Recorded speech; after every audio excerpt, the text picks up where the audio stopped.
السلام علیکم پیارے بابا جان، آپ کی بارگاہ میں عرض ہے، اگر کسی انسان کی عورت فوت ہو جائے تو انسان چہرہ دیکھ سکتا ہے یا نہیں دیکھ سکتا؟ السلام علیکم۔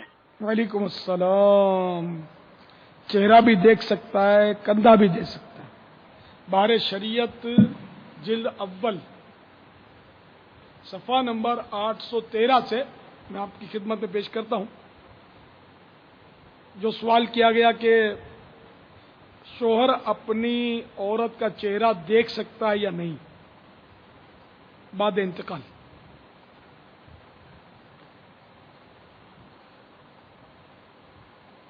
بار شریعت جلد اول صفحہ نمبر 813 پر مسئلہ نمبر 15، عورت مر جائے تو شوہر نہ اسے نہلا سکتا ہے نہ چھو سکتا ہے، اور دیکھنے کی ممانعت نہیں۔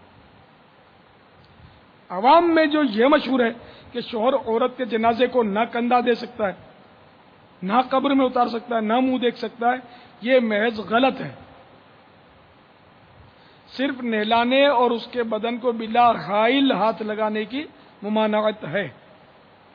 مسئلہ 16،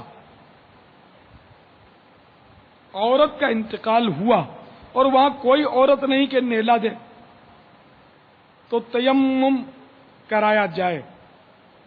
پھر تیمم کرنے والا محرم ہو تو ہاتھ سے تیمم کرائے، اور اجنبی ہو اگر یہ شوہر تو ہاتھ پر کپڑا لپیٹ کر جن سے زمین پر ہاتھ مارے، یعنی ماربل ہے یا پتھر ہے یا سیمنٹ ہے، مٹی کی زمین ہو، جیسا بھی ہم ماربل پر، بھلے اس پہ کوئی گرد نہیں ہے، یہ اس پر تیمم ہو سکتا ہے ماربل پہ کہ یہ پتھر ہے، جن سے زمین کہلاتا ہے، تو ہاتھ پر شوہر ہاتھ پر کپڑا لپیٹ کر جن سے زمین پر ہاتھ مارے اور تیمم کرائے، اور شوہر کے سوا کوئی اور اجنبی ہو تو کلائیوں کی طرف نظر نہ کرے، اور شوہر کو اس کی حاجت نہیں۔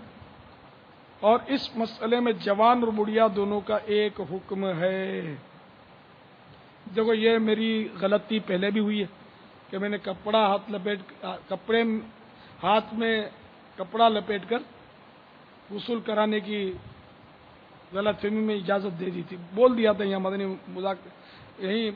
مدنی مذاکرے میں، تو میں اس سے رجوع کرتا ہوں، اب بھی بول دیا تھا، اس سے بھی رجوع کرتا ہوں، میرے کو یہ ذہن میں بیٹھ گیا تھا۔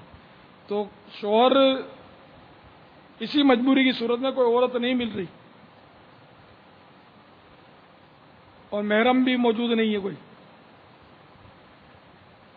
تو شوہر جو ہے وہ غسل نہیں کرائے گا، بلکہ اور محرم بھی مرد ہے تو وہ تو تیمم ہی کرائے گا، لیکن کپڑا لپیٹنے کی ضرورت نہیں اس کو۔ لیکن شوہر ہے یا کوئی اجنبی ہے، اجنبی وہ ہوتا ہے کہ جس سے ہمیشہ ہمیشہ کے لیے شادی حرام نہیں ہوتی، وہ اجنبی کہلاتا ہے۔ تو شوہر غسل اس طرح دے سکتا ہے کہ پانی سے نہیں، بلکہ وہ تیمم کروا سکتا ہے، اور وہ بھی کپڑا ہاتھ میں لپیٹ کر۔ اور میں اس سے رجوع کرتا ہوں، جن کو جو پہلے تھے، اب کس دن کہا تھا یہ بھی مجھے تو یاد نہیں ہے، تو یہ اللہ کرے کہ میرا یہ ازالہ مقبول ہو۔ واللہ تعالی اعلم ورسولہ اعلم، عز وجل وصلی اللہ تعالی علیہ وآلہ وسلم۔